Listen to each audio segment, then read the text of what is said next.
Hare Krishna. Hare Krishna. So today is the last session we'll take on these prayers. So I'll just quickly go over the journey that we have gone through. And then, so basically we had 4 sessions. In the first session I introduced the prayers and we especially talked about how Prabhupada is not complaining that he has no facility. He is rather grateful that he has opportunity. And that positive attitude, so that brought 4 themes that we discussed here. The fourth is going to discuss today. So, in the first section, I talked about how we need to have an attitude of positivity, that whatever is happening, that we look for what is the good or what is there and not what is bad, not what is lacking. So Prabhupada was looking for that the fact that he at least has the opportunity to spread Krishna Bhakti, even if he does not have any facility. So look for what is good, not what is bad. That's the first session. And then the second session, we focused on talking about how difficult it is to reach out to people. So I talked about the obstacle in terms of the modes. That are the modes good or bad? We talked about the modes in functional terms and in moral terms. And then there we talked about how the real problem, Prabhupada says, is because of infatuation with the modes, people will be completely spiritually disinclined. So based on 7.15, 4 kinds of people, he said, who do not come. So they are those who are disinclined. And in the disinclined, we talked about 4 kinds of people. One is at 4 different levels. So if this is the world, and that's Krishna, above this Krishna. So some people are just they are just spiritually uninterested because they are spiritually unthinking. Then there are people who are materially entangled. Then there are people who are intellectually seeking substitutes for Krishna. And then there are people who are against Krishna itself explicitly. They're out to destroy Krishna. This 4th category is the most difficult. So then we yesterday talked about how when people come to Krishna,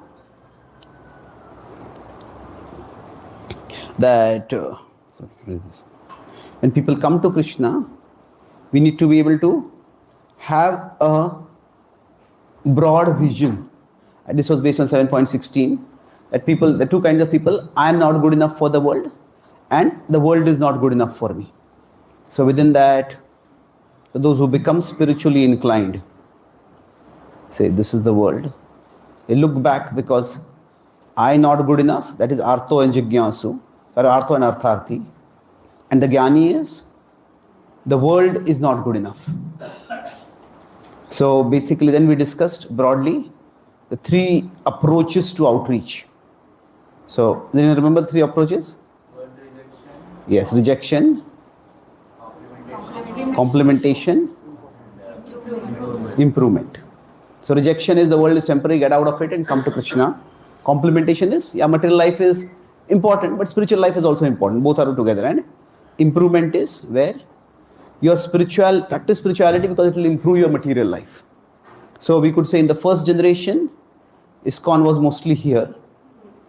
It was mostly there were full-time devotees. And the second generation, we are mostly here.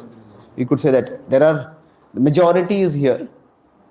And whether we have a small minority which is at the improvement level, but we're not really focused on that. Now today, so I said that broadly, the idea is that when we are approaching the world, the resources we have, we need to look at them positively. The people we have, so the first session focused on the resources that we have, look at what we have rather than what we lack. Then how to look at people positively, that is what the focus of the second and third session was.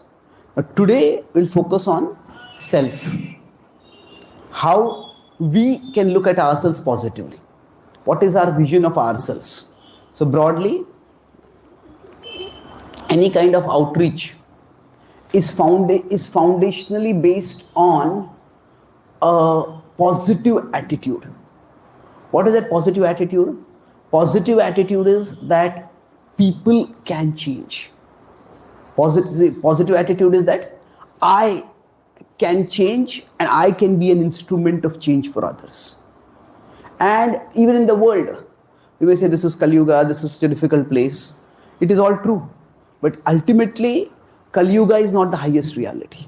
Maya Dakshina Prakriti is the highest reality. So even Kali Yuga is under Krishna's jurisdiction. And ultimately, the world is meant to bring people to Krishna. So in that sense, no kind of outreach. It's like medicine, if you consider. Prabhupada often compared spirituality to starting a hospital, that we have Bhavaroga. Now, medicine has to be fundamentally a positive activity. That people can be healed. That, yes, people are sick and some people will die and we can't prevent that. But overall, people can be healed. Without that positive attitude, there's no point in working. Now, if somebody is working in a hospital, they can complain, oh, this hospital doesn't have this machine, this hospital has corruption over here, this person has that. But if you are too negative, you just cannot work, isn't it? So if we outreach, if we consider that to be like treatment, medical treatment, then this is the metaphor which I'm explaining how I'm approaching this book. See, I see this particular book as an inspiration for outreach, because Prabhupada's prayer is for outreach. So in that sense, if you look at medical treatment, and both are basically, you cannot do this without a positive attitude. The positive attitude doesn't come by being blind to the negative, because especially in a hospital, you see the negative all the time. And in one sense, when we start engaging in spirituality, ourselves we are told, dukkha dosha anudarshanam. Look at how there is so much distress in the world. And most people come to spirituality because they are in distress. And they will tell their distress to us. So in that sense, this positive attitude is not by being blind to the negative. In fact, there is a whole thing that you should see that it is not by being blind to the negative. It is basically like being open to something beyond the negative. Yes, you are sick and that's a terrible reality, but there is a life beyond sickness. There is the possibility of health. And paradoxically, the more seriously a person takes the disease, to that extent, the more seriously they can take the treatment, isn't it? But the focus has to be on the treatment, not on the disease. So sometimes in bhakti, what may happen is that we may focus so much on the disease that we ourselves become filled with negativity. So if you consider at one level in the medical treatment, the hospital. So the hospital is like the world. So in the first session, we discussed how we have to have a positive attitude towards the world. Then the biggest thing in the hospital, the patients. Now broadly, some patients can be unwilling. They have come there because their relatives forced them. They came there because maybe the office told them, we'll fire you unless you take some treatment or whatever. Or they're willing. So like that, we discussed 7.15 is those who come unwilling. 7.16 is those who are willing. Now we can say those people are unwilling, they don't even come to the hospital. That's true, but they're a part of the world. And sometimes we may interact with them. So how we look at them, so here the positivity was, give them time. We don't have to give them our time, but give them time. That means don't close the door on them. Let them wait, let them process it. And then here we talk about the right approach. Which is the approach that will resonate with them. If somebody has come with the approach of complementation and we give them rejection, they won't be able to take it. So the positive attitude towards the patients. And then the last is the doctor has to have a positive attitude towards oneself. That I can treat. Now similarly, we can say the devotee who is trying to do service. I said I don't like the word preacher, but I still have enough respect for the English language. I don't want to introduce the word outreacher. So it's not an actual word, but it may become an actual word. So let's say the devotee who is trying to share Krishna Bhakti. So here today's session will be how we need to have a positive attitude towards ourselves. That I can make a difference. So let's look at what Prabhupada is saying. Bhakti Vedanta Nama Ebe Sarthaka Koro. My dear, so you please What is happening? Okay, this is. So now make the name Bhaktivedanta shine, fulfilling its purpose by your will divine. So let us start with the prayer. My dear Lord, let your trust in me lift my trust in me. So who would like to read? Anyway, yeah. Hare Hare.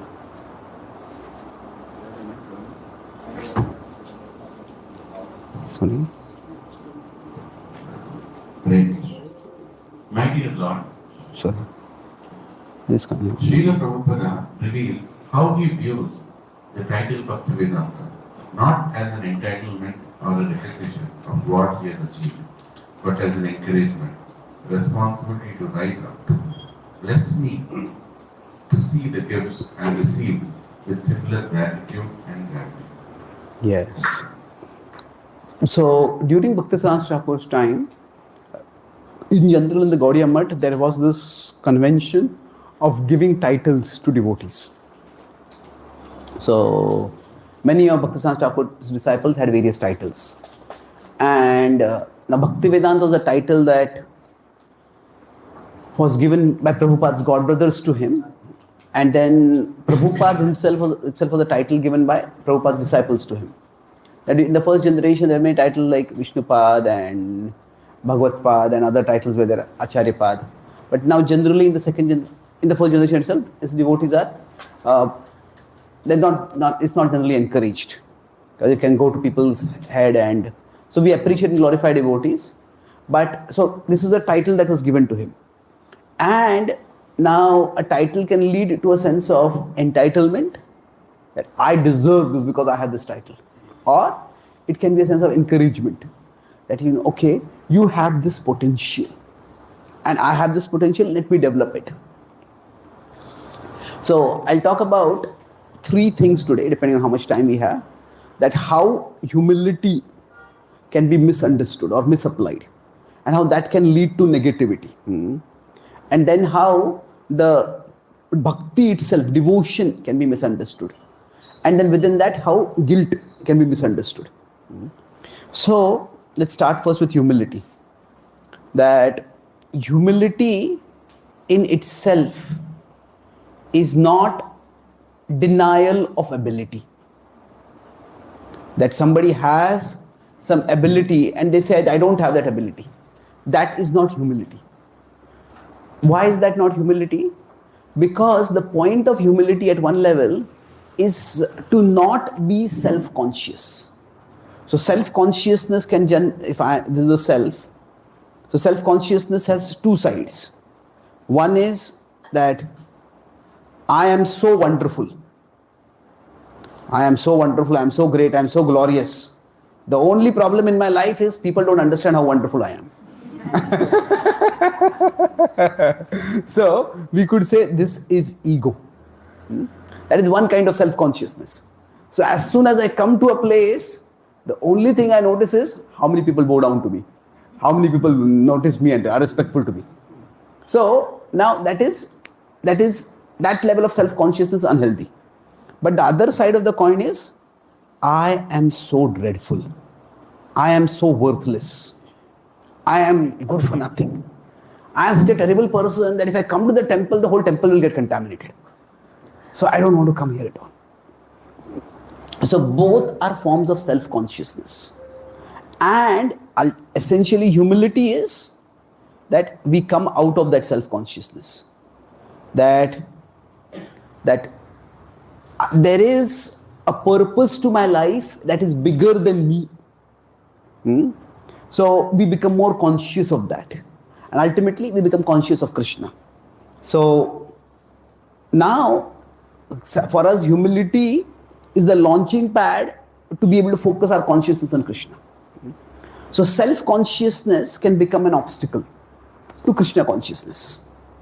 If I am constantly focused on if I am sitting on a class and how many people respect me, how many people don't respect me, then what is going to happen? I won't be able to serve properly. So in that sense, self-consciousness can be an obstacle to Krishna consciousness. So once my consciousness is free to move towards Krishna, so without that self-consciousness. Now self-consciousness, the word can have different meanings. It is not being conscious of the self. It's more being like fixated in the self. Like say if I am speaking right now, if I am very self-conscious, I'll think, okay, how am I moving my hand? How am I speaking? And what are you going to think about me when I'm speaking like this? When I'm moving my hand like this? When I'm saying this point? So if I'm constantly worried about how people are perceiving me, and that's all that fills my mind, that can be a problem. Now self-consciousness, we don't have self-consciousness in the sense that our consciousness is not getting locked in the self. So then we are free to focus on Krishna. At the same time, once we are going to focus on Krishna, at that time, it's important that we utilize the gifts that we have been given. So if I am Krishna conscious and I am denying the ability that I have, then basically that ability has been given to be my Krishna. And if I deny or downplay that ability, then in one way, I am not being Krishna conscious. Because say if a parent has given something of value to the child, and the child doesn't pay attention to that, whatever gift has been given of value, then what happens? Then that is not healthy. So denial of ability is not humility. Actually, we need to acknowledge our ability. So one extreme, let's put in that of a pendulum over here, that humility frees our consciousness. So humility is at one level, we go to denying ability. Then if I do not acknowledge my ability, I do not develop my ability, then eventually I'm not doing service to Krishna and I'll end up with insecurity. But the other extreme would be denying the source of my ability. The source of my ability is Krishna. So if we deny that, then that will lead us to ego. And I am so great. And that if I deny my ability, then I have nothing, I can do nothing. So a healthy attitude towards humility is that on one side, I acknowledge my ability. I not only acknowledge it, but I also utilize it, I separate it, and I acknowledge the source of the ability. So that way, our humility should not steal away, our ability should not steal away our humility. But at the same time, our humility should not steal away our awareness of our ability. So if somebody can sing nicely, somebody can speak well, somebody can manage well, and in the name of humility, oh, I don't want to become proud, so I won't do this service. Now that is a very limiting understanding of Krishna consciousness. Why? Because the purpose of life is not to protect ourselves from pride. The purpose of life is to love Krishna. And loving Krishna is expressed through our actions. So if we have certain gifts, using those gifts is important. Now what may happen is that whenever we have some ability, but we, in the name of humility, are downplaying it, then even if we achieve something, and then you say, oh, it is all Krishna's mercy. Yes, it is Krishna's mercy, but there is our endeavor also. So if we start discounting the positive, that whatever we have achieved, whatever has worked out in our life, so that if we start discounting the positive, then that can lead us, so whatever good has happened, in the name that it is Krishna's mercy, we downplay it. Then is it enhancing our Krishna consciousness? What happens is, oh, this happened. But then we become much more aware of our own negativities.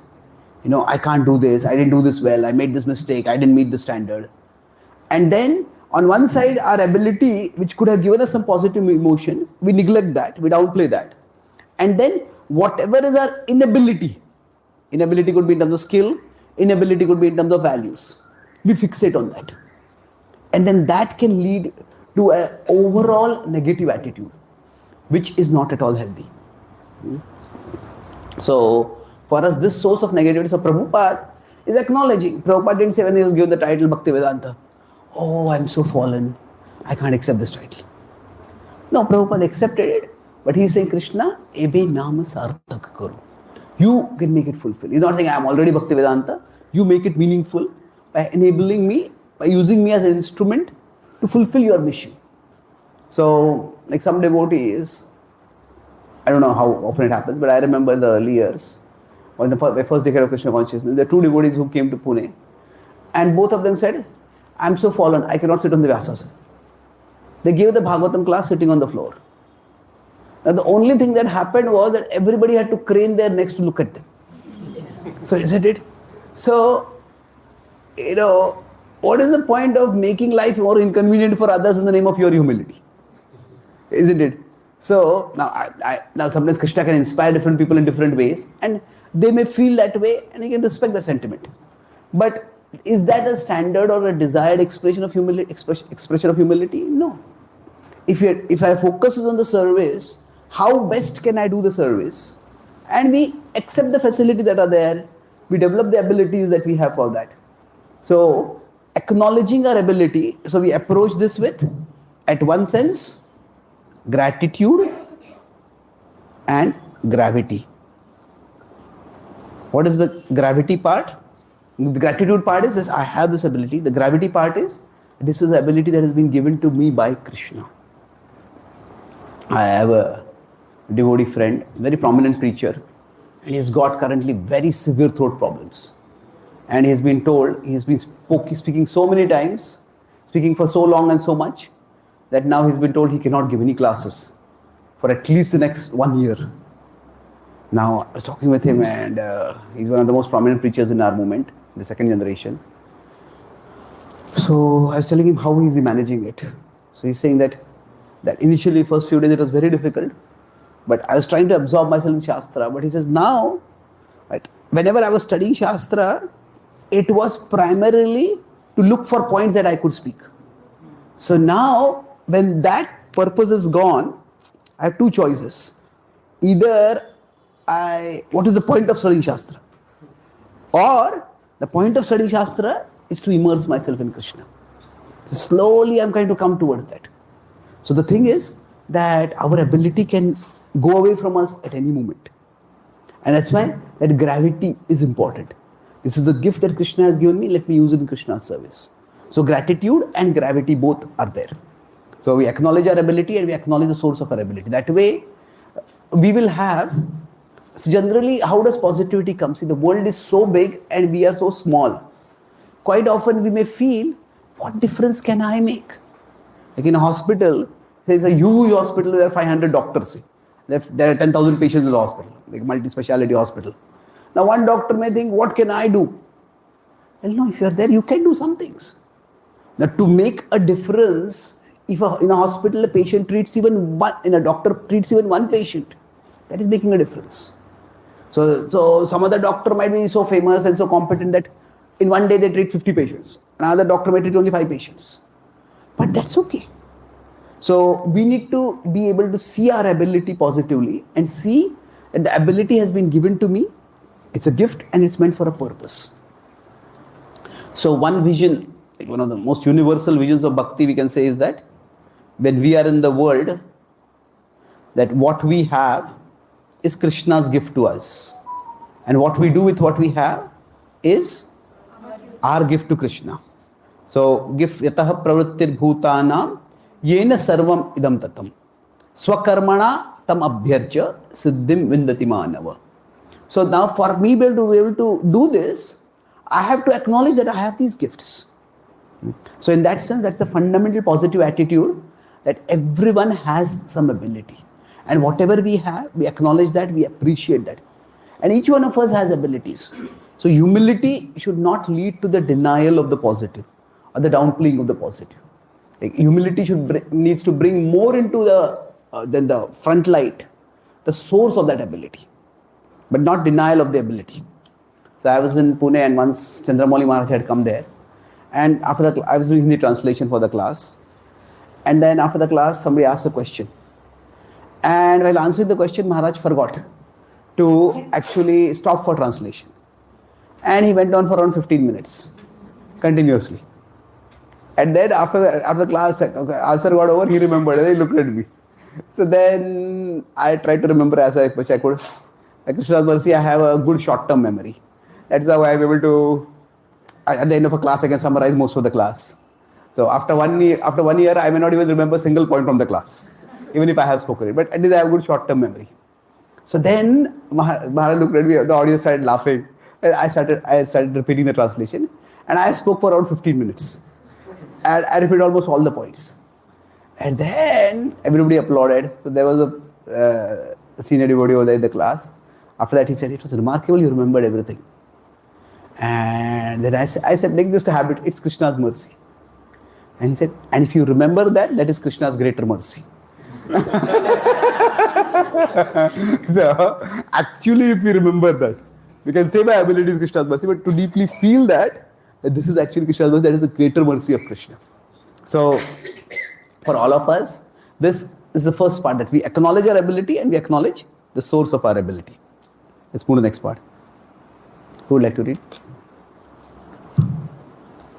Most supremely generous Lord, among the many gifts you have given me, the most precious is opportunity to share your message and your love with others. In your divine generosity, you do not fixate on the conditionings that bind me. You see beyond me, to my core, to my soul, where the potential to transcend those conditions resides. Yes. So now, when we are practicing bhakti, so one is a misunderstanding of humility. The other is a misunderstanding of our conditionings. So like earlier I said, remember I mentioned about I am a fallen soul? Now what happens when we say I am a fallen soul? Sometimes the fallen becomes so big that the soul is forgotten. So it becomes what we remember is I am fallen. And that fallen is also a temporary conditioning. And if you over-identify with that conditioning, then it can become a problem. So ultimately, sarvopadhi vinirmuktam. That we need to, vinirmuktam, we have to become free from whatever conditionings we have. So when we are trying to practice bhakti, so because of our conditionings, there are some things which we may not be able to do. Because of that, we may feel bad. And now, abilities are one thing, but conditionings go a little deeper for us. They are more about, say, anger or greed or lust or whatever. So at that time, how do we look at it positively? So if I go back to the treatment metaphor, now if some disease is chronic, it is going to take time for it to be cured. So now in some areas, I may experience improvement. Maybe, okay, my energy level is improved, but still, maybe my complexion is still not so bright, my digestion is not so good, or the pain is still there in the body. So there is some level of improvement and there is some areas of no improvement. Or if not no, then at least low improvement. So now for us, it's important that we focus on where the improvement is there. Now, we need to be aware of where the improvement is not there, but the focus needs to be on where the improvement is. That's what will give us the confidence that the treatment works, and that's what will give us the confidence to share the treatment with others. So, what that means is, in our life also, we have many conditionings. And some conditionings we have been able to work on and improve. They are decreased. Some conditionings, they may not have decreased. Sometimes we feel some conditioning may have increased also. So generally for most devotees, lust may go down, but pride may go up. Or at least we may feel, because in some ways, we may feel that as this sexual attraction, it is always there, but with age it decreases. With the passage of life, it generally decreases. It is not that much of a constant raging, tormenting influence as it was in, say, younger years, when pre-Krishna conscious years. But then with respect to pride, because in one sense the culture of bhakti is such that we glorify each other. So, and then we glorify each other and we start expecting glorification. So we feel my pride has gone up. It may happen that some other conditioning, maybe our anger has increased or whatever. Some conditionings have changed, some conditionings have not changed. So if we consider the spiritual journey, there is a direct relationship between our vision and our disposition.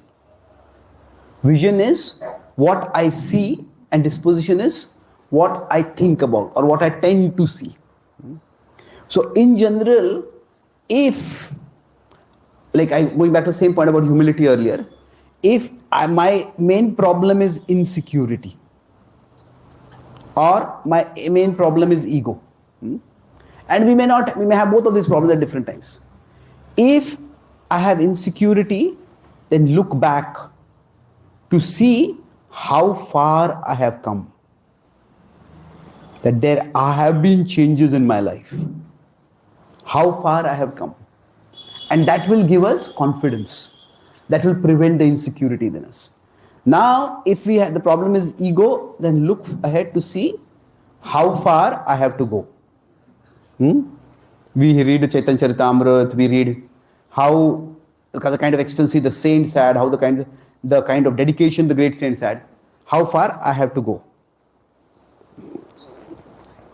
So now if somebody is feeling insecure and they focus on how far I have to go, then what is going to happen? Their insecurity will bury them alive underground. I have to go so far. It's impossible. I'll never be able to go. So what we focus on, it's very much important that we consider what is my need right now. There are two contrasting letters. One devotee has compiled a series of seeming contradictions in Prabhupada's words. And then we have to reconcile them. So there is one devotee who writes a letter to Prabhupada. He says that, Prabhupada, I want to assist you in your glorious mission of saving the whole world. And Prabhupada writes that it is good to save the world, but it's more important to save yourself. Save oneself. And another devotee says that, all right, Prabhupada, I am so fallen. I don't know what service I can do for you. And Prabhupada writes to him, I need many fallen souls like you to help me save the world.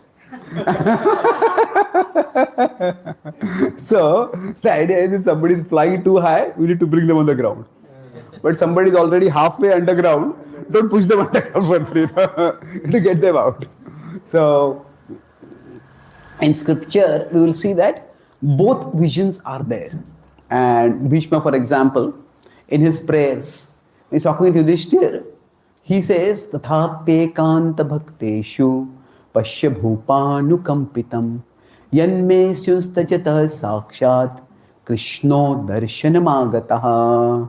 So he says, Tathapya ekanta bhakteshu. Therefore, ekanta bhakteshu is a one-pointed devotee. Ekanta bhakteshu pashya bhupanukampitam. Just see how much mercy has this Lord shown on me. So, let's recite this verse. Tathapyekanta bhakteshu pashya bhupanukampitam yanme syunstyajatah sakshat krishno darshanamagatah. So what does the verse say? Just see, Krishna has himself come to give darshan to me. When I am about to die. And Pashya Bhupanukampitam, just see how merciful the Lord is on me. And why I have been merciful? Why is he merciful? Ekanta Bhakteshu. Prabhupada translates, I have been his unflinching servitor. Now, Ekanta can also mean one-pointed, pure. So how can a devotee claim, I've been a pure devotee, or I am a pure devotee, I am an unflinching devotee? So is that bragging? No, there actually what is happening is he is explaining that a principle to Yudhishthira Maharaj. That because I was unflinching, the Lord is here for me. So you also be unflinching in your service. That although you have a difficult service, you feel guilty that because of your war happened and so many people were killed. But you focus on the fact that the Lord wants to serve you. So don't flinch from that service. So the point is, a devotee may also talk about the positive in their life. And this may seem like self-glorification, but it is not self-glorification.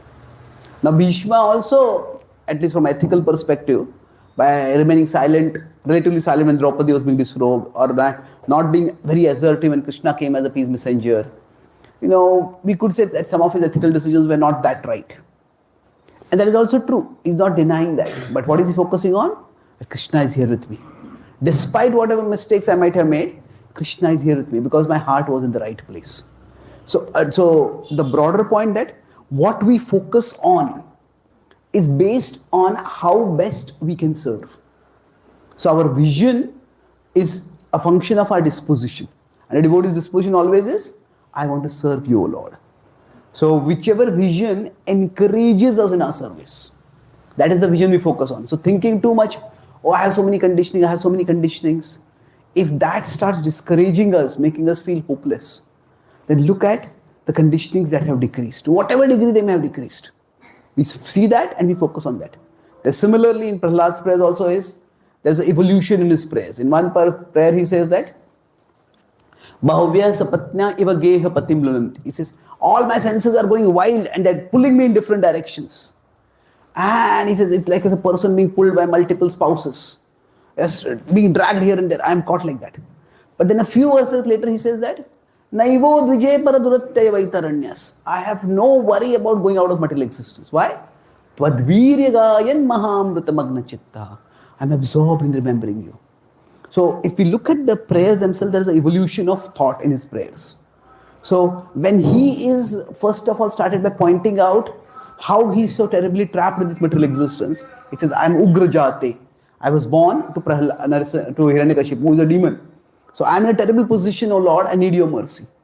But then when he is emphasizing on the transformative power of the mercy of the Lord, he says, ever since I have started glorifying you, I become absorbed in glorifying you, I have no anxiety at all. I feel the material attractions have become insignificant. So this is important that our vision always be a function of our disposition. That what do I focus on? So our disposition should always remain positive. And for that positive disposition, whatever vision is suitable, we turn towards that vision. Let's look at the next paragraph here. Who would like to? Sorry. Cancel. Yeah. Who would like to read? O untiringly loving Lord, let my heart be touched and my soul awakened by the magnitude of your faith in me. Why else would you entrust me with such precious and glorious opportunities? May your faith in me awaken my faith in myself and inspire me to elevate myself, becoming a better instrument in your hands. And when I do something worthwhile, let me not see it as my glory, but as yours. For who but you could make so unworthy an instrument worthy? Yes. Who but you can make such an unworthy instrument worthy? So the idea here is that, here. So at one level, when we are trying to practice bhakti, I may feel I am not good enough. And that feeling could be humility. But the focus is not so much I am not good enough. It is God is good enough. God is good enough to make me good enough. So if I am too focused on I am not good enough, and therefore I feel that I cannot serve, that is not healthy. This is where I'll make one point about guilt. And see, guilt can come from both ways. From negative that is done and from positive that is not done. So we get angry and yell at someone whom we should not have. That may cause guilt. We may get some desires that have some feelings that we should not be having. That may cause guilt. But it can also come from the positive that is not done. Okay, now I wanted to wake up at this time in the morning. I want to do this much sadhana. I want to do this.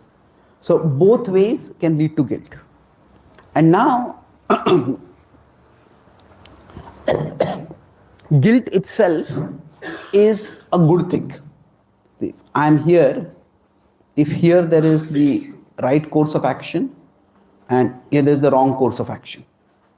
From our perspective, both may be equally alluring or equally appearing equal in some ways for us. So now guilt should come between me and the wrong course of action. So guilt acts like an inner deterrent. So in one sense, earlier I had talked about the term conscience. That's one of our boundaries. So now conscience is the inner voice. So conscience tells us many things. Within conscience, the negative voice, that is guilt. And within conscience, the positive voice is inspiration, is intuition, is, you can use different terms for it, but something we feel inspired to do. So basically these are both functions of the inner voice. So within the inner voice of conscience, sometimes we are prompted, don't do this, don't do this. And sometimes we are prompted, hey, this is a great idea, you should do this. This is a wonderful thing. See, to some extent, see, in philosophy of human nature or philosophy of human nature, there's a question that do we choose our interests or do our interests choose us? That can we make ourselves interested in some things, or it's just that some interests, some things, they're naturally interesting for us. Do our interests choose us? So to some extent, both are true. There are some interests which do choose us, and some people are just naturally attracted towards music or towards language or towards maths. I think we see this in our children. So it's almost like some interests choose us, and we use that language and say, I got an idea, I got this inspiration. Got means it's coming to me. It's coming to me, that's got. So now some interests we may choose. That means, okay, this is important for me, then I have to develop this interest. So for all of us, when we get inspiration for something, how do we get that inspiration? I was once doing a writing seminar. I told him that I was giving the example that when you write a book, sooner or later for writing the book, you have that inspiration has to come from within. This is what I want to write. So in one sense, if you're going to write a book, nowadays with AI, anybody can write a book. But the point is, at least if you really want to write a book, so what is happening with AI coming up is that now many publishers want to actually do interviews with the authors to see whether you actually know the subject. So of course, they're hiring people for that purpose now. Because like if somebody says, I read a PhD thesis, you have to defend your PhD thesis. We are grilled with some questions. Not that degree, but still, the point is that when you write a book, it's almost like you are entering into a long-term relationship with that subject. For the next 6 months, next 1 year, next 5 years, I'm going to immerse myself in this subject. So now, I was giving this example that when writing, some books, projects, they are like love marriages. And some book projects are like arranged marriages. So what that means is, we could apply that metaphor in, even when they're told to speak. Sometimes we feel inspired to speak about some topics. So that interest is there, it comes to us. And there's some people, okay, this is the verse, you have to speak on this. Then you have to start thinking, what do I speak on this topic? And generally, a class comes alive when in the topic that is given to us, something that comes from within, that we are able to connect with that. Otherwise, we could just make a class with this point, this example, this point, and now AI can do that better than us. In any class you want, you can just get a series of nice points and connections. But somewhere that point comes from within me. This is where it's come alive for me. That's what is realization, that's what authenticity is. So why am I talking about this is that there is from within that inner voice, positive also comes. The inner voice is not all negative. Sometimes we get inspiration. Yeah, this is the point I want to speak about. This is the point I love. This is, wow, what an insight. I want the whole world to know this insight. It becomes like that. So the negative part of conscience is guilt. Just as the positive part is important, the negative part is also important. So what guilt should do is, it should stop us from doing wrong things. But sometimes what happens is, guilt gets misplaced and guilt comes here. So that means guilt comes between us and the wrong thing and the right thing. If this happens, we need to see this as pseudo guilt. It is not actual guilt. It is also Maya coming in the form of guilt. That means you are so fallen that you cannot practice bhakti. Now, sometimes within religious organizations, it is a standard strategy to consciously create guilt among followers so that they feel the need for the authority. So we all should feel the need for Krishna. But say by publicly chastising someone, telling that this is you did wrong, this you did wrong, this you did wrong, without my guidance you are useless. And then a greater amount of neediness is created. So in the Catholic Church there is this, what is called the infamous Catholic guilt. That they say that everybody is born sinful, and unless you get the redeeming grace of Jesus, you are lost, and you will get the redeeming grace of Jesus only through us. So now creating guilt among people and thereby getting them compliant. That is a standard religious strategy. But you remember we talk about fear, desire, duty and love. 4 ways we can approach God. So Prabhupada never used this strategy. That if you see, Prabhupada does talk in the 5th canto about the various kinds of hellish planets. And there are a few lectures when he talks about hell. But most of Prabhupada's talking, even about giving up sense gratification, is not based on if you do sense gratification, you will go to hell. It is, you are not the body, you are the soul. You are meant for something so much bigger in life. That this is the kind of pleasure even animals are having. Rise to the human potential. Realize your spirituality. So it's a very positive message. It's not a negative message. So, so Prabhupada's presentation was never a guilt-inducing presentation. That now that, oh, you didn't come for this program, you're not wearing this thing. This is what happens is when this guilt comes up, it can lead to a lot of negativity. Different people come to Krishna for different purposes. This is an entirely different class. I'll quickly mention this over here. That if we consider this is Krishna, say different people come for different purposes to Krishna. So some people may come from a social sense. Social means that they want a sense of community. They want a sense of belonging. They want a sense of acceptance. Some people may come from a philosophical perspective. They want answers to questions. They want wisdom.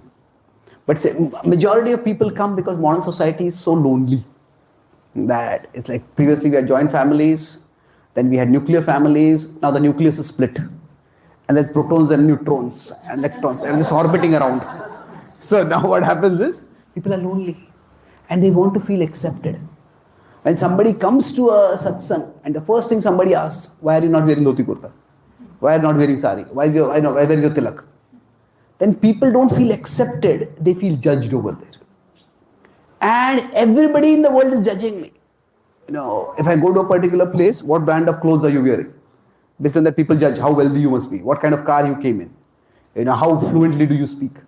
So if the whole world is judging me, and I come to a satsang and there also I get judged, then why should I come at all? So now some people may actually come for cultural purposes. And for them, this is important. So that's why there are multiple reasons why people come to Krishna.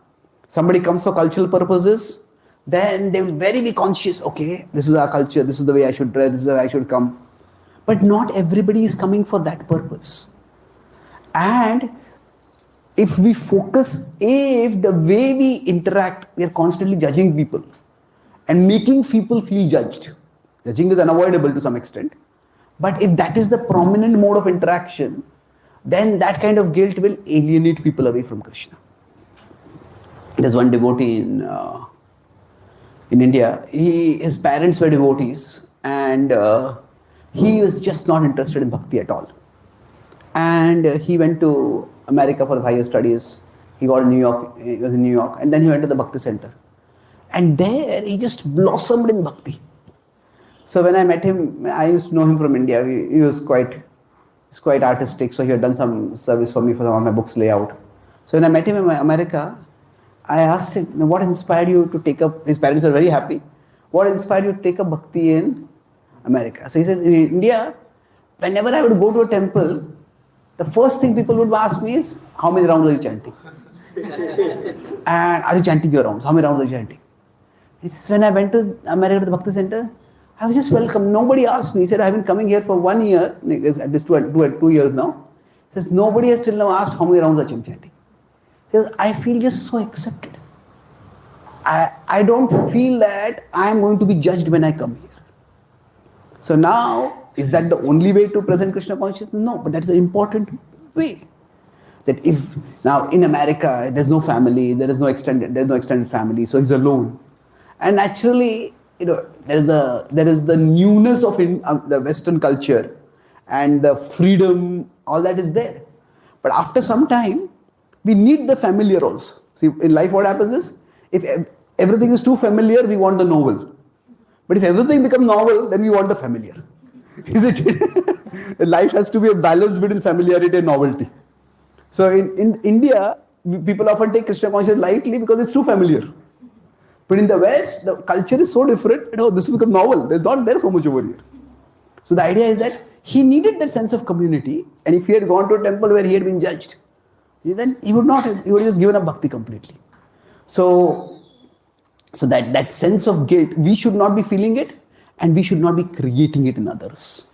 Because the point is that we want people to connect with Krishna. Yena kena prakarena mana Krishna niveshayat. Nowadays, a lot of young people are coming to our temples. Young people, and say India is in a curious cultural phase that there is openness to spirituality, but there is also openness to sensuality.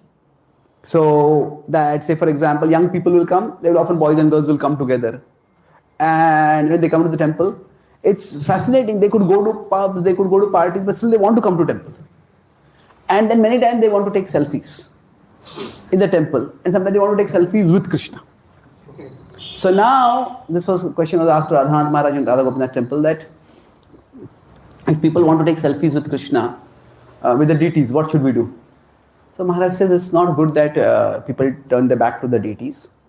So he said we should keep a notice prominently that don't take selfies with the Lord. But then the managers asked that if somebody takes a selfie, should we stop them? So Maharaj said no. I said, because once you decide to tell people no, you make that a policy, we will not be able to control how people say no. And like some people get great joy in pointing out how others are not following rules. Isn't it? And he said that we want people who come here to get a positive experience. That if they come and they have some devotional sentiment, that's why they want to take a selfie even if it is with the Lord. So if for that they are chastised, then what's going to happen? They will never come again. Now they have many other options where they can go. Even within spirituality also. So we may say we have Mahaprabhu's mercy and we have this and we have that and we are so special. That's all true. But from their perspective, we are just one item on the menu. No, isn't it? So we are just one item on the menu, and if they don't like it, they will go to somewhere else. So we have to be careful. So I was telling this in a talk in Delhi, and the temple president from one temple in Delhi came, and he said that he had invited, for the Janmashtami festival, he had invited the local, what is the police commissioner, is the biggest person in the, is it police? IG, Inspector General. No, but the commissioner is above him. Delhi. So anyway, he said like one of the top police officers he had invited. And he had come with several of his guards. For Janmashtami he came. And when he came, this devotee had brought him with him. He went inside to get some special Mahaprasad. And he was standing at that time, he wanted to take a selfie. So at that time, he turned and started taking a selfie. And the Pujari said, hey, yahan pe selfie nahi lena hai. The Pujari just spoke so harshly. And then he came back. And that police commissioner, he said that, शायद आपके पुजारी साहब को बहुत भूख लगा है.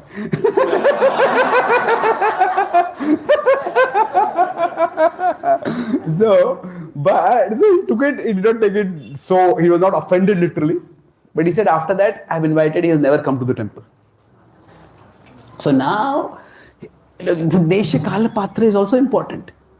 So the point is that the rules are important, but there is a purpose of the rules. So that's why the primary feeling is that if we are trying to share Krishna Bhakti, we cannot be creating guilt among people.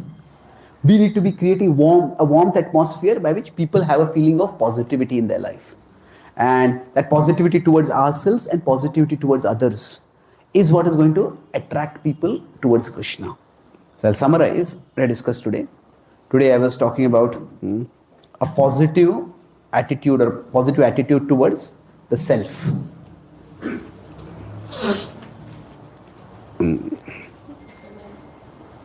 Towards the self. So first part I talked about was humility.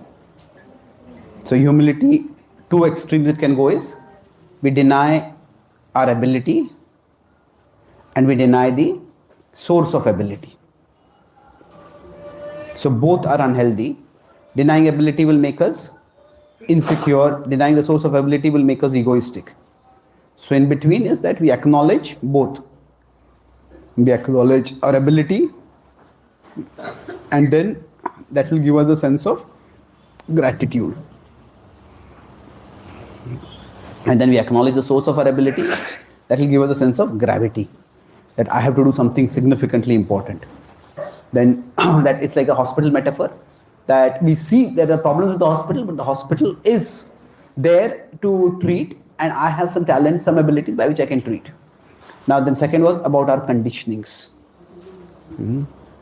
So we all have certain conditionings, and then so I talked about how we need to be able to look at, if we are feeling down, look behind to feel positive, how far I have come. So this will be how far I have come. That will give us a sense of positivity. And we look ahead to see how far we need to go. So that way it will keep us grounded, keep us humble. So the key principle here is that our vision is a function of our disposition. So if somebody is feeling discouraged, they need encouragement.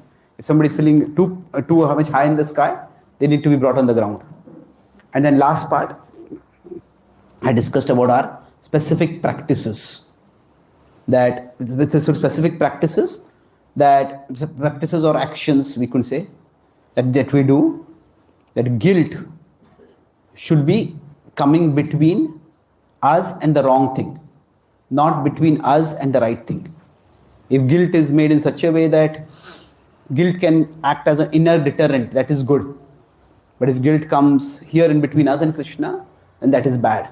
So in our outreach also, we want to focus on encouraging people to come.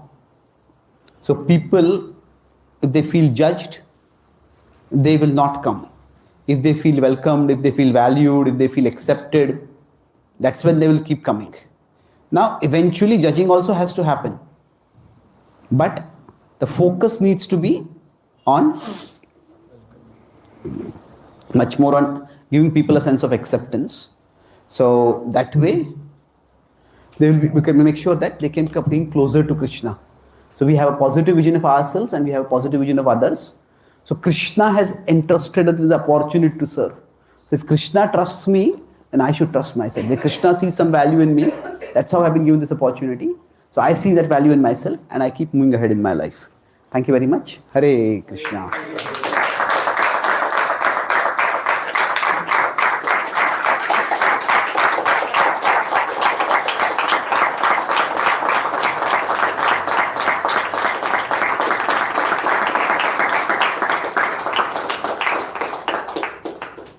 Yes, sir.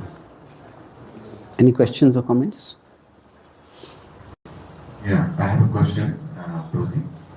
This is regarding the outreach. Prabhupada had such a wide vision and was so much depending on Krishna and beautifully explained all the things. Now, when it comes to preaching in a little different way than ISKCON given way. For example, one of the great leaders in ISKCON, he started something called Krishna West, right, on the other side of the world. And when he told that, it has to be presented in a way that today's audience can accept it. Both externally presenting and internally presenting. Like, I'll wear jeans and t-shirt and I'll give a class.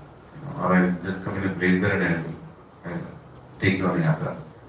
For them, that it matters. You just come out of it. But it is seen very radical by the other side of ISKCON. So my question is, Prabhu, when we get this kind of ideas, accepting it, how important it is that others accept it, and how important it is that I should make others accept, and how important it is that I just don't ignore others also. Yeah. What is the balance? Okay.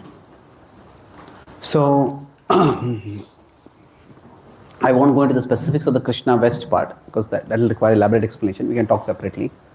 But broadly, the question is, in one sense, a fundamental question that is Krishna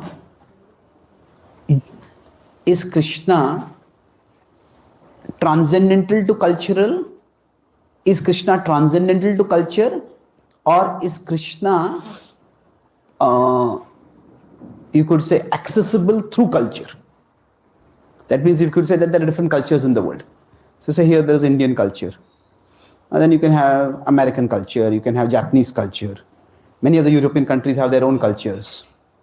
So there are basically two fundamental visions. So vision one is that wherever you are, you have to come here, and from Indian culture, there's a pathway to Krishna. So from wherever we are, we come to a particular place, and from here we access Krishna. That is one vision. The other vision is that from wherever we are, we can access Krishna. So broadly speaking, these two visions are conflicting right now in our moment. So let's take some issues. So which is the right vision? So there are broadly 4 issues within that. One is, say, dress. Second is food. Third is language. Fourth is probably the most controversial, gender roles. So now if we consider, let's start with food. In some ways, Prabhupada taught his Western devotees the art of Indian cooking. Now, Prabhupada taught that, and Prabhupada generally ate Indian food. But overall, the way ISKCON is now, that with respect to food, it is all kinds of foods can be offered to Krishna. It's like Krishna is transcendental to culture. That means Krishna can be made offerings through all cultures. So in many ways, instead of, you could say, like Indian culture going to the West through ISKCON, Indian cuisines going to the West through ISKCON, often Western cuisines have come to India through ISKCON. Isn't it? So I came to know what was the chow mein after I became a brahmachari. So now, so with respect to food, more or less the verdict is that all kinds of foods can be offered to Krishna. In Govindas, that's the attraction, that we have Chinese cuisine and this cuisine and that cuisine many times. Now with respect to language, that means that there can be 3 degrees of it. The language of the classes during Prabhupada's time, they are all different languages, local languages, and we also had that. So now the language which is used for worship. So there was a leader in ISKCON at one particular time. He said that the bhava, the emotion comes only when Bhakti is expressed in local language. And that's why he said, now that is historical also, there's truth of that Bhakti has always been a vernacular thing. Valmiki Ramayana is highly respected, but whether it is Ramcharitmanas or Kamba Ramayana, these are being much more widely read. So people are able to connect more. So there was a phase in ISKCON history when the whole, at least under this particular leader, the Mangalarti was sung in local languages. So all our kirtans, so instead of Bengali Vaishnava bhajans, we would have that translated to Hindi. And they will sing in Hindi, they will sing in Marathi, they will sing in English. And So now that particular leader had a lot of problems and he left the movement, and then that experiment has been more or less stopped.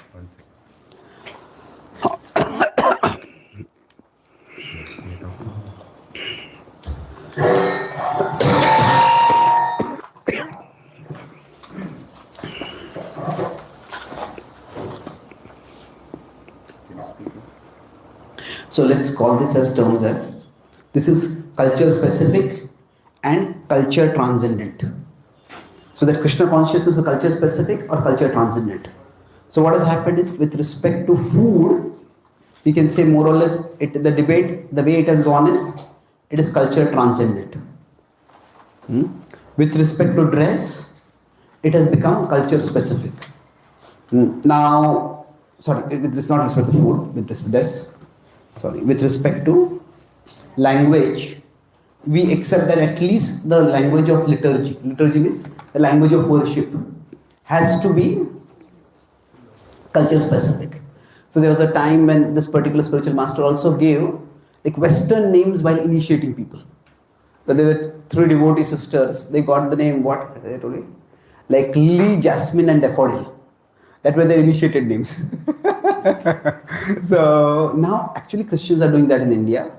That earlier when somebody would become a Christian, they would get like Western names, Joseph and all that. But now they don't do that. They say that, so Christianity is very proud of being culture transcendent. And they say that is the reason why Christianity is spread across the world.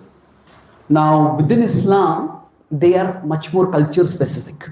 Not all branches of Islam, but okay, women have to dress in a particular way. Now men don't follow that dress so much, but men also have to follow certain rules. So now, where does Krishna consciousness fall in this case? So with respect to language, more or less, we say we are culture specific, at least in terms of our liturgy. Everybody is given names, just spiritual names. So now, of course, every devotee is doing Western outreach. They all have to adjust their names, because nobody just gets our name at all. So Shaman Prabhu and I, we were traveling with a group of Western people, and they just Shamananda and Chaitanya Charan. They would just not get our names. So they would call us as short monk and tall monk. Shaman Prabhu is a bit taller than me. So then eventually Shaman Prabhu started introducing himself as Sham. Then I introduced myself as Chaitanya. But in Chaitanya is very difficult. It was a twist for that. So one girl, she finally, Chaitanya, she said. Oh, I said, oh, how did you get the name? She said, I thought of Tanya taking chai.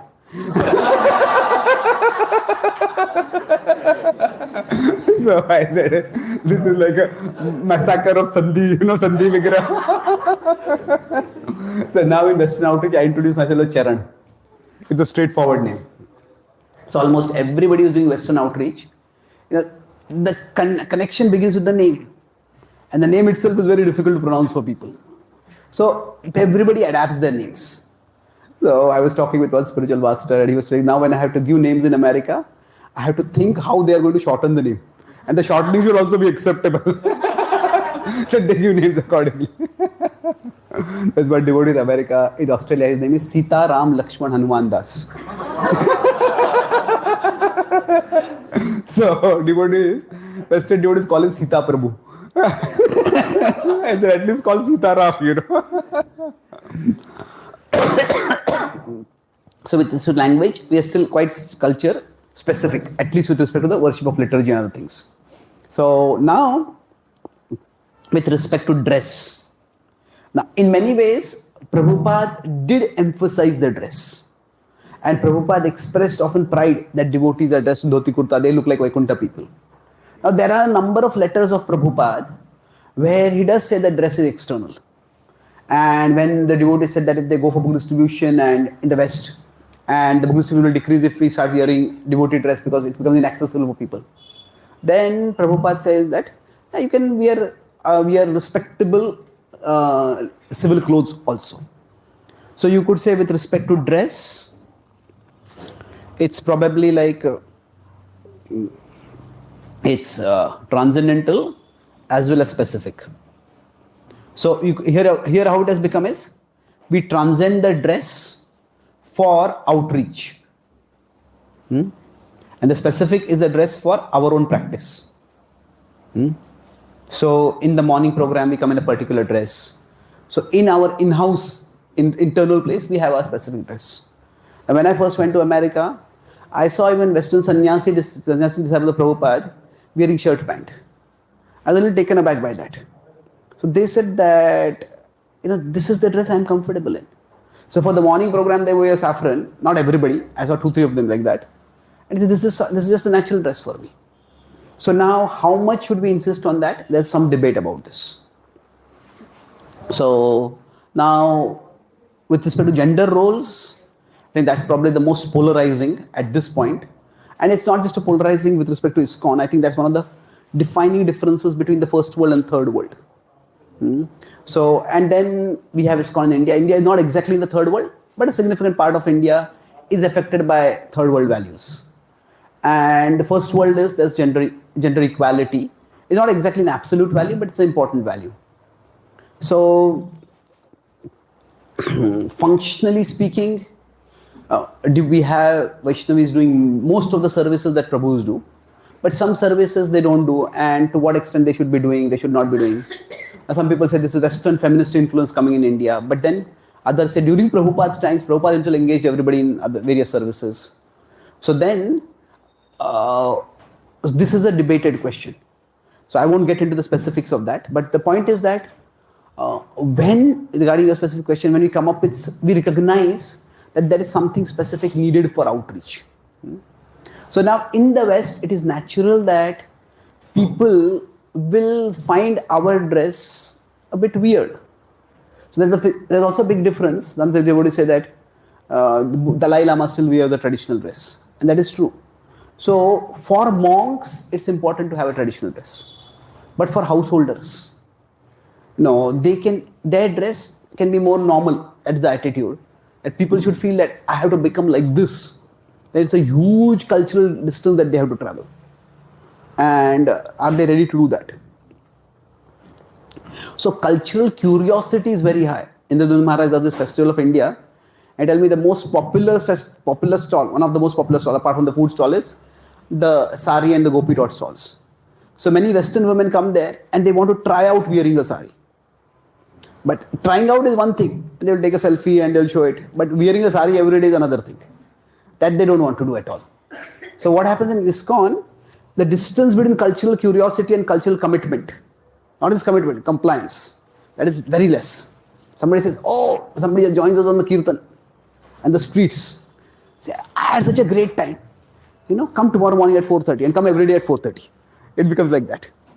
So the challenge, I would say, this is because I'll just conclude this answer now, that different devotees will recognize different needs. That cultural adaptation was required not just in the West, it was required in India also. Our devotees are doing tribal outreach. And when they were doing tribal outreach, basically they went to the tribals and then they got all of them to wear dhoti kurta and sari and start practicing bhakti the ISKCON way. And then the local politicians, they complained, they said that, if they become Christians, they give up their tribal culture. And if they become Hare Krishnas, they give up their tribal culture. So how are you any better? So now in tribal culture, tribal outreach, so earlier they used to tribal preaching, they had the term tribal preaching, then they had tribal outreach. Now initially they call it tribal care, not even outreach. And there they encourage them to practice bhakti with the local tribal dress. So I asked the devotees in charge of tribal care that eventually when you build a temple, and if you have altars, so on the altar would you have devotees wearing dhoti kurta and saris, or they will go in their tribal outreach, tribal dress? So he said that is something which will, when we come to that bridge, we'll cross it. But I think ISKCON will expect that on the altar we have a particular cultural dress code, which is reasonable enough. So now coming to specific, this can vary in many different ways. Culture is one function, but how much is Krishna consciousness specific to particular pathways? And what are the different pathways then which Krishna consciousness can be done? So different devotees, like that earlier point I was making, that if this is Krishna, then some people come from the cultural pathway. Like say some Indians, they may come because, especially in the West, even in India, this is our culture and this is being continued. Some people come from the philosophical pathway. Some people come from the social pathway. Some people come from the psychological pathway. There are only the 4 pathways, but broadly 4. So for example, people who come from psychological pathway, they want peace of mind. And when they come for kirtans, they would like very peaceful kirtans, gentle kirtans. See, our kirtans are not gentle, they are ecstatic. And so Radhanath Maharaj, when he started this Shayant Kirtan, he would be deliberately say, slow down the mridanga, soften the tune. And people are attracted to that. So many times for that kirtan is more like a concert that they participate in, that they go and attend. And people pay a lot for that. So I was in Scotland, the devotee said that we have created 2 categories. One is Harinam and other is Kirtan. So they say Harinam is for devotees and Kirtan is for new people. So Harinam is ecstatic, Kirtan is gentle. So they have created category like that. So my point is Kirtan only. So people who come from a cultural pathway, people who come from a psychological pathway, there are different needs. And we cater to those needs. So I think the way it works is, the way Prabhupada made ISKCON also, he made each center to be largely autonomous. So that the leader can see what is the need over there and adapt accordingly. So the problem mainly comes when, instead of doing what we think is needful for our particular place, we start criticizing what others are doing. We said, this is wrong, this is wrong, this is wrong. And that's when people start becoming defensive aggressive. And ultimately, everybody will say, this is what Prabhupada did, and are you criticizing Prabhupada for that? Who do you think you are? But Prabhupada was very multifaceted in his approach. So the same Prabhupada with Allen Ginsberg, when Allen Ginsberg asked him about some other guru, Prabhupada just said he's a foolish monk, he did not know anything. And when George Harrison asked Prabhupada about different gurus, Prabhupada just took some point from their teachings, which was relevant, and continued this Krishna conscious message. Prabhupada did not comment on those gurus. So my point is that Prabhupada used different approaches. So as devotees, can we use different approaches? I think we can. Do we need to make a case to defend before the devotee community? It depends. What we should not do is criticize the existing model. Because this is a particular demographic, it needs a particular way of presentation, and that's what I'm trying to do. And eventually, time will tell.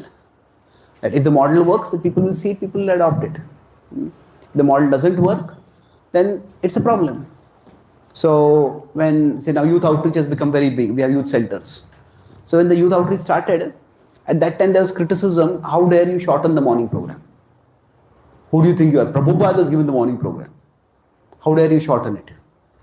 But then, those who are college students, you can't expect them to attend the morning program the same length as, say, brahmacharis attend in the temple residence. So they shortened it and it's worked. So now that criticism has more or less disappeared.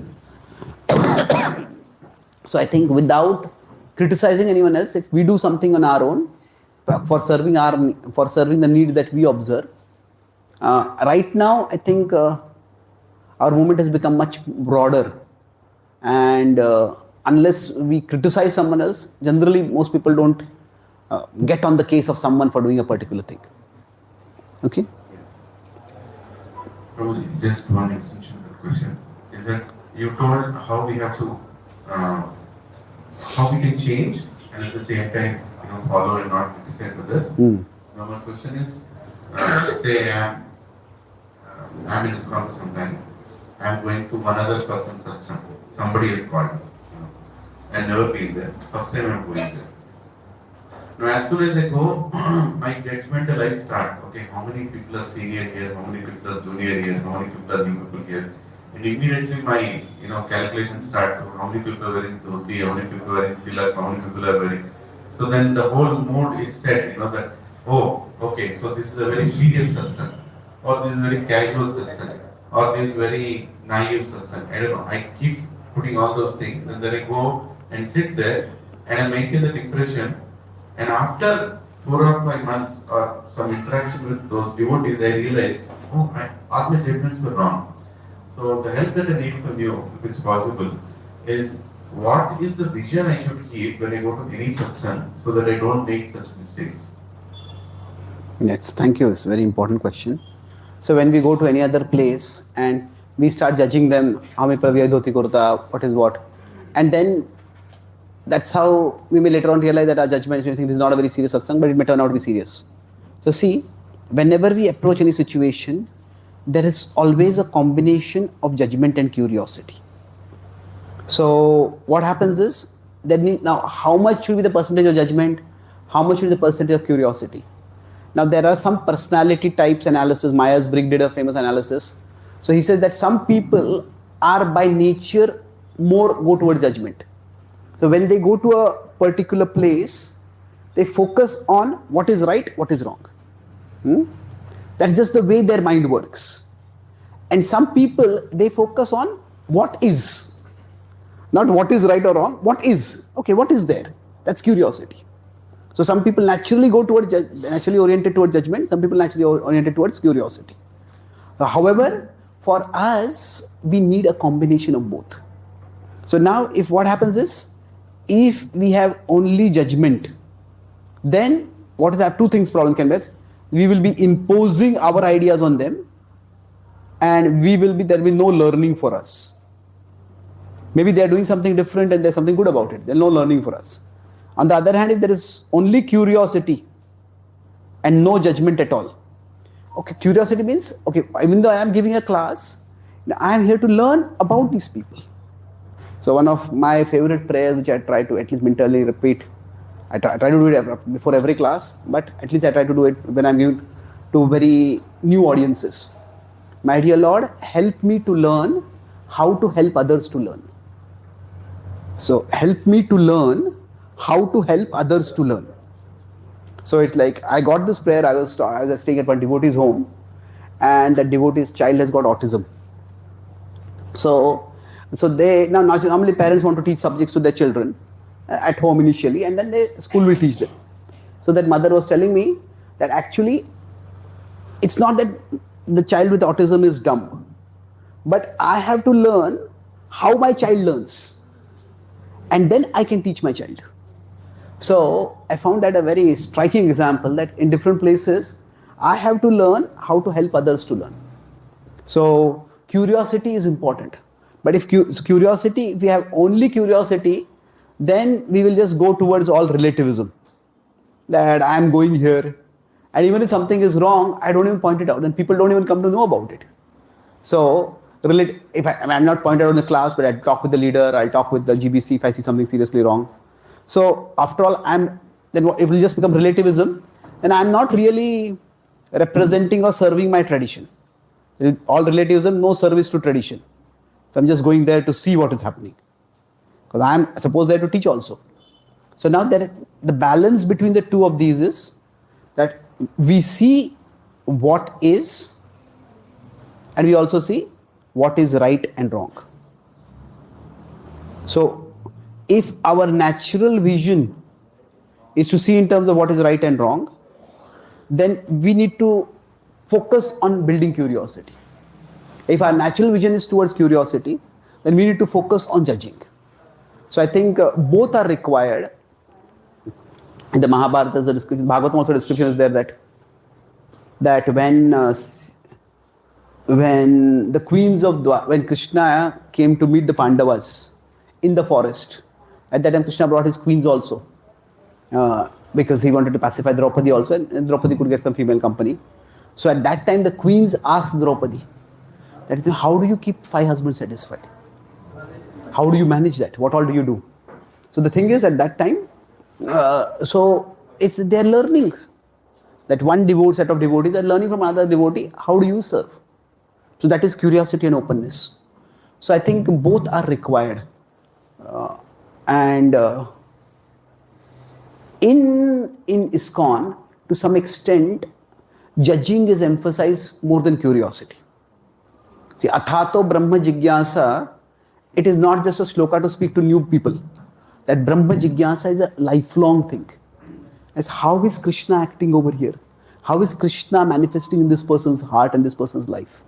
So that Brahma Jigyasa we are not just here to judge, we are here to also learn. We are not just here to teach what is right and wrong, we are also here to learn what is right and wrong. Learn, okay, what is the right way of doing things here, what is the right way of doing things there. Am I answering your question? Yes, yes, yes. Thank you. So, I know it's time, it's by 9:50, but I'd like to ask one last clarification. It's very important because I kind of interact with a lot of people. Once I was in Mayapur for one festival, and very famous Kirtaniya, names apart, that Mataji does amazing kirtan. You know, she's a little elderly.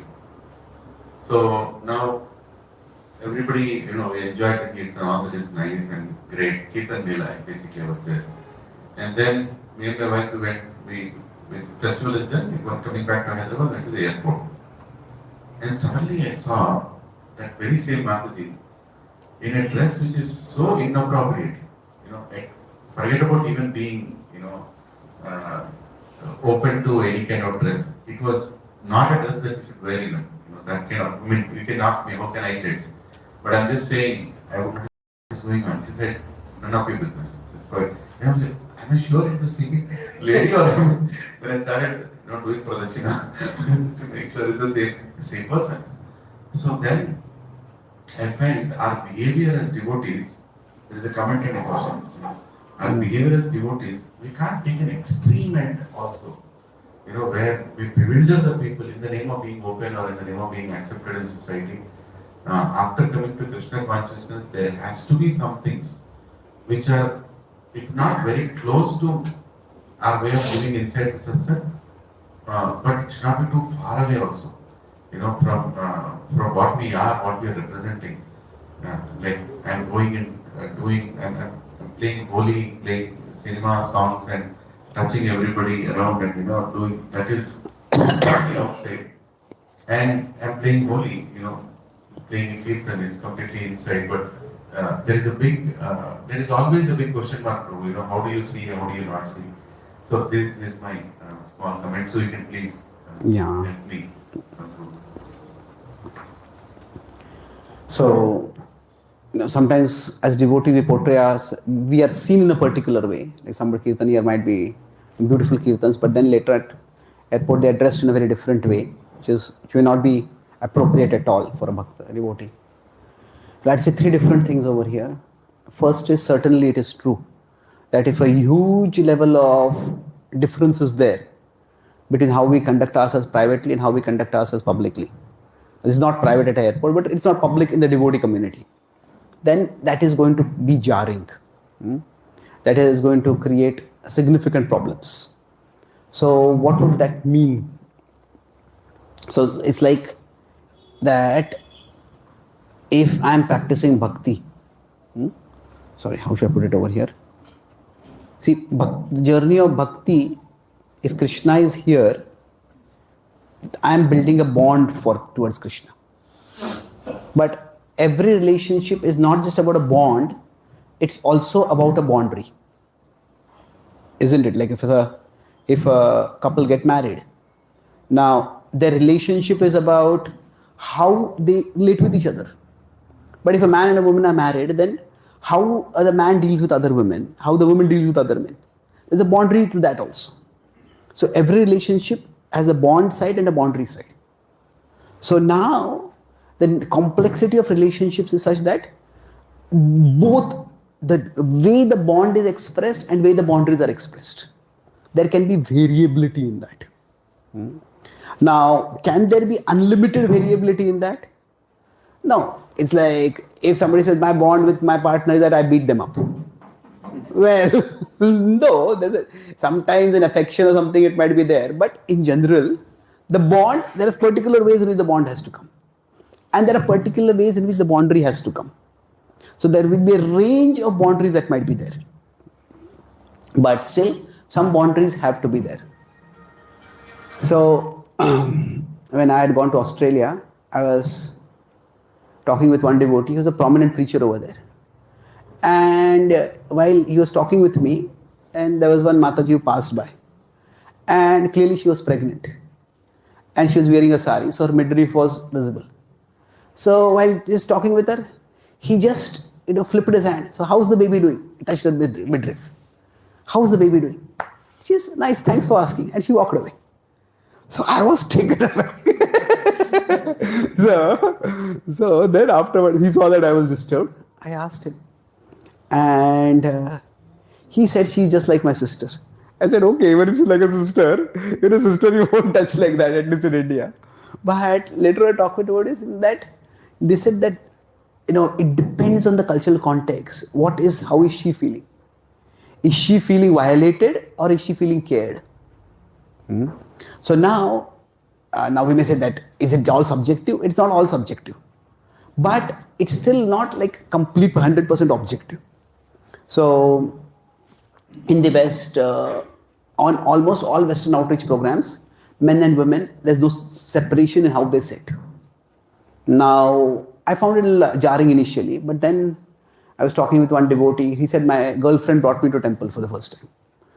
But then he said that I came to the temple and then she sat in one corner and I sat in another corner. And throughout the program, I couldn't understand what was happening. The speaker had a heavy accent and I told her, I'm never going to come again.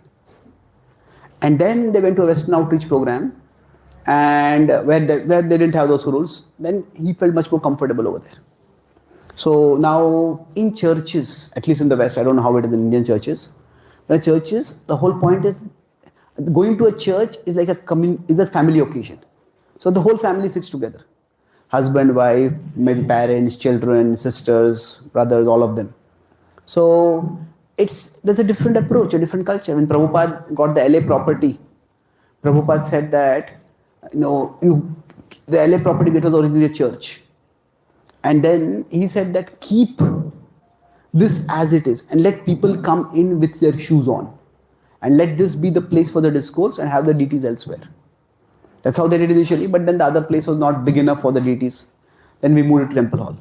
So Prabhupada was quite broad about these things. So the point I'm making is that there is a room and there is a necessity for cultural boundaries. For the variability of cultural boundaries. And there are many boundaries. Yeah. So many boundaries will be variable. And if we impose inflexible boundaries, then we will lose a lot of people. So now, when we say cultural boundaries are variable, how far are they variable? One devotee was telling me, he is from a South Indian Brahmin family. Told me he had gone for a Sri Vaishnava Satsang program. And he said when they go for a Satsang program, so if the Matajis are not dressed in a traditional way, then they cannot even go in front of the speaker. The speaker should not be able to see them also. And then what they do is that they have wherever the speaker is going to come, especially sannyasi speaker is going to come, they ensure that there they keep some clothes. So if some woman is coming in some other kind of dress, you put a sari and you come in and then you come in front of the speaker. They said that in ISKCON we can't impose that. We are reaching out to a much larger number of people. And then that kind of satsang, people who already appreciate that tradition, only they come. Others will not come for that tradition. So we cannot have we cannot have inflexible boundaries. Now, how far can the boundaries go? See, the dress it's not as black and white as we think. When I had first gone to Mayapur, not first, second, third time, I saw even devotee kids, devotee daughters, not wearing very appropriate clothes. So I was very judgmental at that time. But then I talked with one senior Prabhupada disciple, Mataji, very intelligent Mataji. So she told me that it's like there is a need, and the need has to be addressed. So basically what happens is, men, their sense of strength is physical. So for women, their sense of strength comes from their beauty. So nature has given men one physical gift, that is power. Nature has given women another physical gift, that is the beauty. So now, the idea is that the traditional culture was that a woman should exhibit her beauty or dress very beautifully in front of her husband and not for anyone else. And a man may have power, Power by, they can overpower others, but the power should be used for protecting, not exploiting. So both, that the power of physical strength and the power of beauty, both of these need to be regulated. Both of these need to be regulated. But, so what this Prabhupada disciple Mataji was telling me that is currently in ISKCON. I'm not saying this is the case over here, but it's just understanding. Currently in ISKCON, he said that for these devotee girls, there is no system by which they can get married. They can get married. That they will find a partner. That especially for Western, in the Western world, there is no such thing as arranged marriages. And then even the devotee community, there is no arrangement. So if there is no system for arranging things, then they have to make their own arrangement. And they have to make their own arrangement. That means they will leverage the power nature has given them. If they don't leverage the power, then how are they going to attract a partner? Now we may say one should not be wearing that kind of clothes. What kind of person are you going to attract by that? But the male gaze is naturally going to look at physical beauty. So, or physical appearance at least. So then what happens is that it's a situation which is a difficult situation. And there is a particular need if that is not addressed. If there is hunger and you don't provide food, and then you tell people, why are you robbing? Well, I have hunger and you're not provided food, what am I going to do? I need food. So I think the reason women dress in particular ways is broadly three things. One is that is what gives them a sense of power. Now, like what Prabhupada said was, this one devotee in America he's a marriage psychologist, marriage sociologist, what do you call it? Psychologist, marriage counselor. But he's studied psychology, from that perspective has come. So he said, like Prabhupada said, a woman should dress herself beautifully for her husband.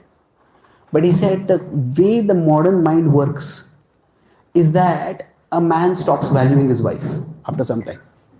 But only when, say, they go to some social event and the woman is dressed so beautifully that other men start looking at her with desire, then the mind feels, oh, my wife is so beautiful.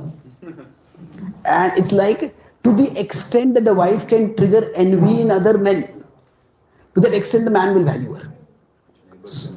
Yeah, so it's like that. No, it's not just neighbor's envy. It's only when there is neighbor's envy, then there will be owner's friend. So now, that's one reason. Again, I don't want to make gender stereotypes too much. But if you see Western women, it's very difficult to discern their age. It's like, somebody might 45, 50 and still they look like 30. Western women, they might 45, 50 and they might look like 30, 35. I was in Australia, I had gone for a program. And after that program, because it's a college program, then Mataji was announcing. And then she was very smart, well-spoken, Western Mataji. So then I asked her, are you a student in this college? She became so happy. She said, you made my day today. So then, she was actually the wife of the person who organized the program. She had 2 daughters. So the point is that in India, marriage is somewhat stable. In the West, it is like women, they're always insecure that husband may abandon them. So it's like they maintain the physical beauty and physical appearance that in case I have to pursue any other relationship in the future. So then that's why that concept of chastity, it's like that is a very different culture over there. So I think now, why would devotees do this? We can say that, but what happens is devotees may also have their insecurities. Devotees may also have their own dynamics going on in their life. So I would say that a devotee should not be doing this. But if a devotee is doing this, then we have to, at least in particular cultural communities, they should not be doing it. So it's I was going to say 3 points. The first point I said is that there has to be a social arrangement, otherwise they will actually leverage that power, the power of beauty. Second is that even if they are in a healthy relationship, there's a fear that I may lose the relationship. And that's why there's a huge effort to do that. And third is, sometimes it's just a matter of wanting to express my autonomy. That, so it is like patriarchal culture is there, and you are telling me how I should dress. It's my body and it's my life. So sometimes that phase comes up, and people wear particular dresses for particular reasons. So I think the third, it should not be going on, especially it is in teenage and young adulthood, that might come for some time. Then that coming in elderly, a little older person is not so appropriate. So, it's like your rebellious phase, if it's that, if your rebellious phase is when you're 40, 45, 50, what are you rebelling against, isn't it?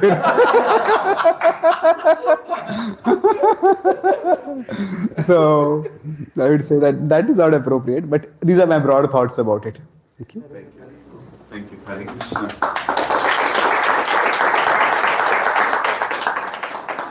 Hare Krishna. So, first of all, thank you to all the audience here. Some of you have come for all the classes. And everybody who have come for all the classes, just lift your hands. So that's amazing. So many. Every time I organize this, don't think I'm praising anything about myself, but I like hearing a lot. And it's my biggest craving to hear. And Prabhuji is my superhero, from my early Krishna consciousness days. It's my dream to sit in front of Prabhuji and hear. And I hear so many, a lot of our SSR classes. If you really go back and hear Prabhuji's classes in 90s and 2000s, you'll see so many points coming out of there. They have to make notes and add them. Now you know how the presentations have become. So many points in each slide. So it's a dream for me. So it's my own personal greed that I want to hear and serve such devotees. So I invite them here. But you all are equally showing that same greed, and I'm very proud to be part of this community. When I see devotees who are so greedy to hear, love you to hear, and hearing changes, right? I was hearing Prabhupada lecture, he said, just give your 2 ears and everything will happen. Right? Attentively give it. So whoever could not come, in person, that's okay, but at least if you are hearing it online, when the facility is there, and whoever can come online, can come physically, also come here. Coming here at 8 o'clock is not a joke, with so many complicated life that we are leading right now, so many obligations in the morning. Mothers especially, making sure you cook, you do everything, and your rounds. Or maybe some of these days the rounds are going to go throughout the day. That's what will happen, because if you don't finish in the morning. But the great sacrifice, everybody has been, including Prabhuji's, you have to book a conference room in the office not to finish your rounds. Whatever you have to do. But this sacrifice is being seen by Sri Krishna. This sacrifice is being seen by Srila Prabhupada. And this sacrifice is the mark that we are sincere and we are actually wanting to go back to Krishna.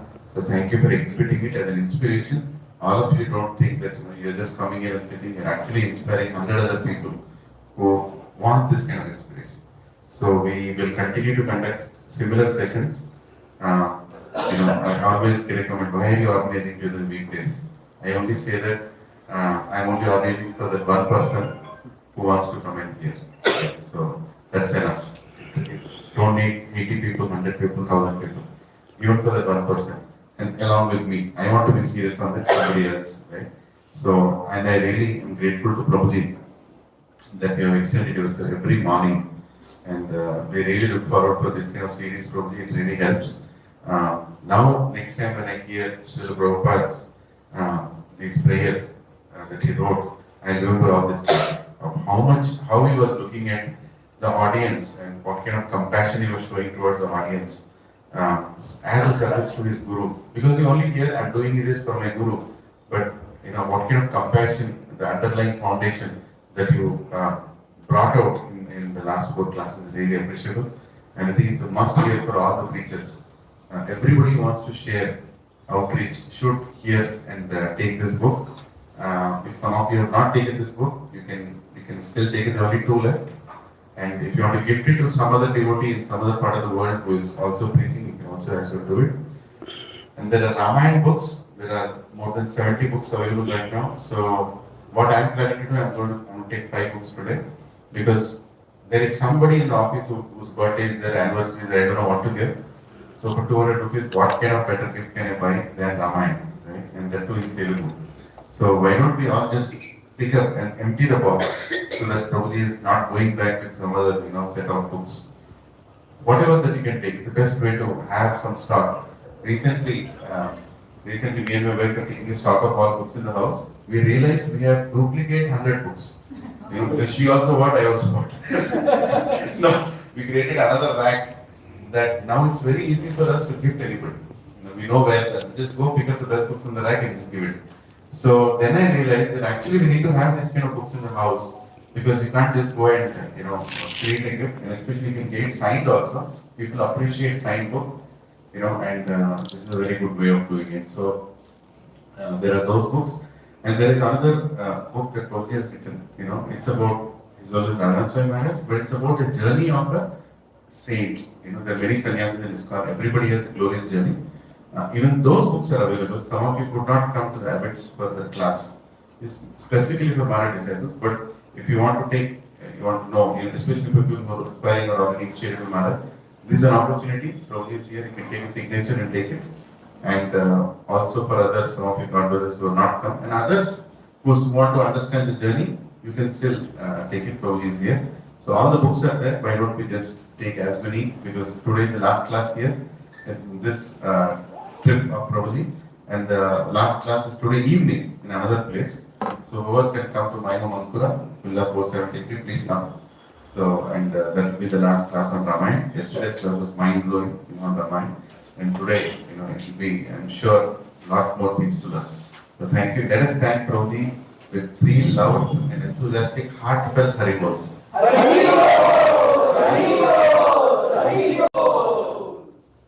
I also second what Leon Prabhu said. And then we reach multi-crore temples. They may not have 30-40 people coming daily for a Bhagavatam class. So, and especially if the temple residence is easy to come, not temple residence is not easy. So I think all of you have a extraordinary level of interest and seriousness in Krishna consciousness. And my classes also, what I was taking was not really katha kind of thing. So it is not relaxing hearing. So it is educating hearing, but it is also taxing hearing a bit of practice. So I appreciate all of you coming here, and I pray that Krishna keeps blessing you with more and more both wisdom and taste for wisdom, so that you can relish it and you can share it with others. Hare Krishna.